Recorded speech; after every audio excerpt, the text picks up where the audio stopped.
বিপ্লৱী কমিউনিষ্ট পাৰ্টিত তেওঁ ভাগ ল'লে আৰু ভাগ লৈ এই ধৰণে তেওঁ অসমৰ ইমূৰৰ পৰা সিমূৰলৈ পলাই ফুৰিবলৈ ধৰিলে। এই ব্যক্তিজনক ইচ্ছা কৰিলে কোনোবাই ধৰাই দিব পাৰিলেহেঁতেন, কিন্তু মানুহৰ বুকুৰ ইমান আপোন হৈ গৈছিল, কাৰণ তেওঁ মানুহৰ বুকুৰ কথাবোৰ আনি পেলাই গীতৰ ভাষাৰে তেওঁ নিজৰ সৃষ্টিৰ চেতনাৰে সেইখিনি আকৌ মানুহৰ মাজতেই বিলাই দিছিল। মানুহৰ মনৰ ভাষা বুকুৰ ভাষাবোৰ কঢ়িয়াই আনিছিল, মেহনতি জনতাৰ বুকুৰ ভাষাবোৰ কঢ়িয়াই আনিছিল। বিভিন্ন জাতি জনগোষ্ঠী বৰ্ণ সম্প্ৰদায় মানুহৰ মাজত তেওঁ বিচৰণ কৰি সেইবোৰ মানুহৰ বুকুৰ বেদনা বুকুৰ ভাষা বুকুৰ শব্দবোৰ কঢ়িয়াই আনি তেওঁ যেনেকৈ গীত কবিতা ৰচনা কৰিছিল, সেইখিনি সৃষ্টিৰ মানে আকৌ মানুহৰ মংগলৰ মুক্তিৰ কথা কৈছিল।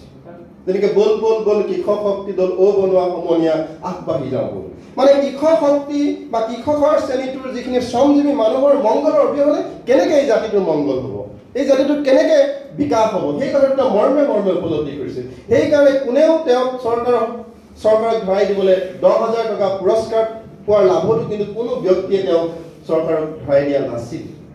তাৰ বহুত উপকাহিনী আছে, এইখিনিলৈ নাযাওঁ, বহুত দীঘলীয়া হ'ব। কেনেকৈ তেওঁ পলাই ফুৰিছিলে, কেনেকৈ তেওঁ মানুহে লুকুৱাই ৰাখিছিলে, কেনেকৈ তেওঁ হৰ থাকি পেলাই লুকুৱাই ৰাখিছিলে, সেইখিনি বহুত বিচিত্ৰ অভিজ্ঞতা আছে, সেইখিনিৰ মাজলৈ মই নাযাওঁ।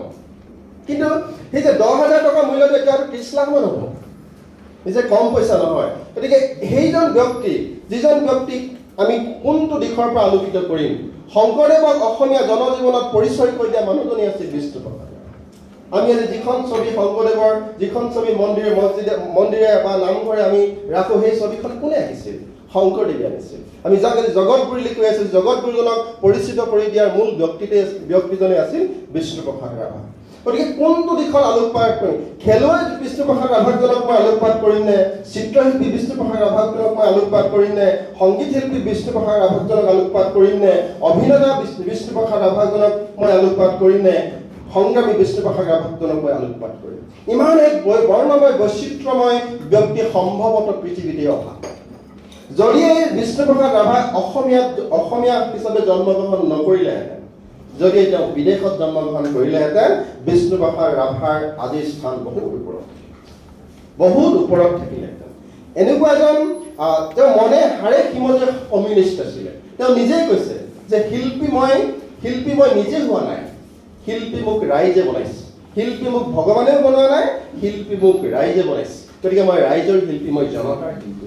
ৰাইজৰ মুখৰ ভাষাবোৰ মৌমাখিয়ে যেনেকৈ বিভিন্ন ফুলৰ পৰা ৰস আহৰণ কৰি মধুপাৰ প্ৰস্তুত কৰে, তেনেকৈ বিষ্ণুপ্ৰসাদ ৰাভায়ো বিভিন্ন জাতি জনগোষ্ঠীৰ মাজত বিচৰণ কৰি সেই জাতি জনগোষ্ঠীবিলাকৰ ভাষা সাহিত্য সংস্কৃতিৰ মৌ সংগ্ৰহ কৰি অসমীয়া জনজীৱনৰ জাতীয় জীৱনৰ সাহিত্য সম্ভাৰ চহকী কৰিছে। গতিকে এই জাতীয় জীৱনৰ পূজনীয় ব্যক্তিজন, জাতীয় জীৱনৰ প্ৰাতঃস্মৰণীয় ব্যক্তিজন, যিজন ব্যক্তিক বাদ দিলে অসমীয়া জনজীৱনৰ ইতিহাস সম্পূৰ্ণ নহয়।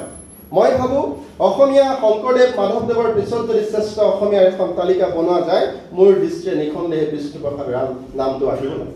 কাৰণ তেখেতৰ যিখিনি ত্যাগ, সেই ত্যাগখিনি বৰ সাধাৰণ ত্যাগ নাছিল। তেখেতৰ জীৱনটো ইমান বৰ্ণময় বৈচিত্ৰ্যময় বিচিত্ৰতাৰে ভৰপূৰ আছিল। তেনে বৰ্ণময় বৈচিত্ৰ্যময় বিচিত্ৰতাৰে ভৰা কোনোবা অসমীয়া আছে নেকি? কোনোবা অসমীয়া এতিয়া জন্ম হৈছে নেকি বা ভৱিষ্যতে হ'ব নেকি?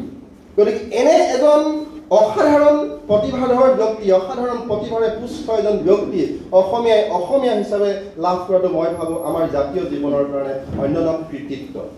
এতিয়া মই আহোঁ আচল কথালৈ, বৰ বেছি দীঘলীয়া কৰাৰ মোক অনুমতি দিয়া নাই।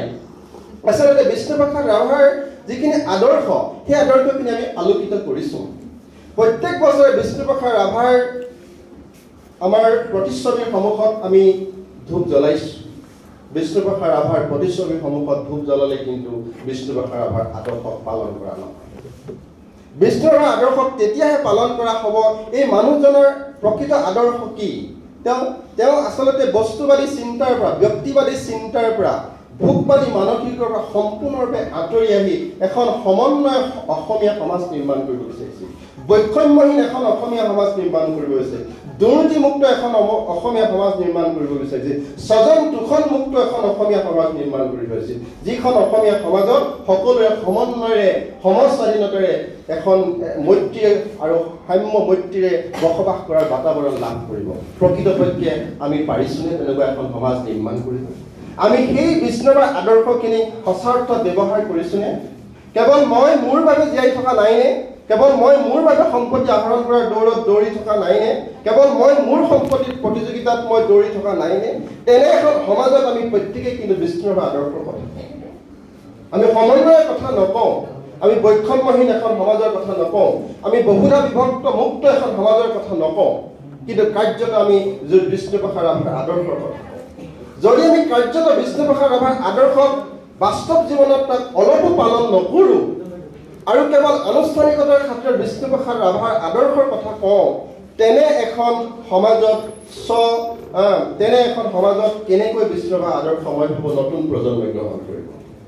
আমি তেতিয়াহে নতুন প্ৰজন্মই বিষ্ণুপ্ৰসাদ আদৰ্শ গ্ৰহণ কৰিব যেতিয়া সঁচা অৰ্থতে আমাৰ চিন্তাবোৰ বিষ্ণুপ্ৰসাদ ৰাভাৰ নিচিনা হ'ব। আমি কিয়, মই ক'বলৈ বেয়া লাগে, বহু অনুষ্ঠানত কওঁ যে আমি ৰাস্তাটোৰ সন্মুখলে কেনেকৈ গেটখন, কেনেকৈ আমাৰ ৱালখন ৰাস্তাটোৰ ফাললৈ এফুট আগবঢ়াই মাৰিব পাৰোঁ তাৰ চিন্তাত থাকোঁ, আনহাতে আমি বিষ্ণুপ্ৰসাদ ৰাভাৰ দিৱস উদযাপনো কৰোঁ। কেনেকৈ ঘৰৰ জাবৰখিনি ৰাস্তাত পেলাই দিব লাগে সেই কামটো কৰোঁ, আকৌ মোৰ ধনেৰে মই বিষ্ণুপ্ৰসাদ ৰাভাক দিৱস পাতিব উদযাপন কৰিবলৈ ডনেশ্যন কৰোঁ। গতিকে এনেকুৱা মানসিকতাৰে, এনেকৈ স্ববিৰোধ মানসিকতাৰে উদযাপিত মই ভাবোঁ বিষ্ণুপ্ৰসাদ দিৱসে কেতিয়াও অসমীয়া জাতীয় জীৱনত মংগল